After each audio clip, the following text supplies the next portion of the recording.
di como foglia d'olirio branca e contristada,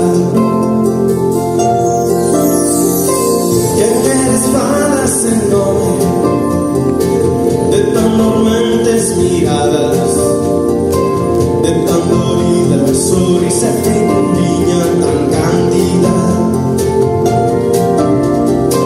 Quizás de mujer nacestes sendo tan limpia e tan casta, quizás das brisas da tarde ou das brentes más vagas,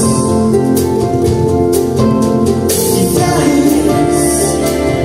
dunha nube branca ou as espumas do mar cruzaron teu ser de aurora nunha cuncha de nada.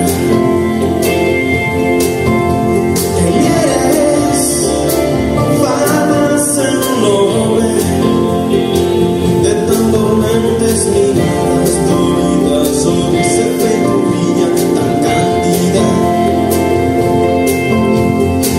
Mas de onde queira que sejas, tristísima apasionaria, porque sinto un amor puro pouco a pouco me mata. Por ti de noite e de día, calvaga sombra encantada, preto do teu virgimo cos ventos que pasan. Mas dime, por que estás muda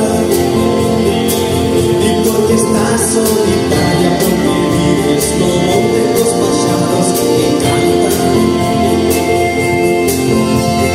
Mentes, ti choras e choras, ao ver un olmo sentada de noite, coberta de bárbas.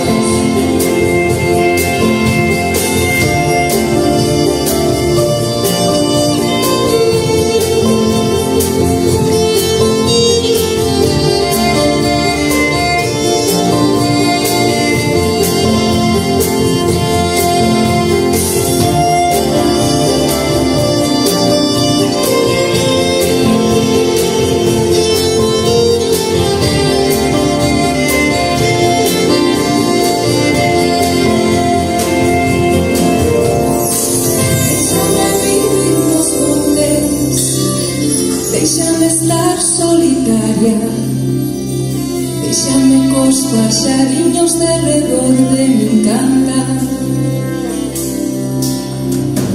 déxame vestir de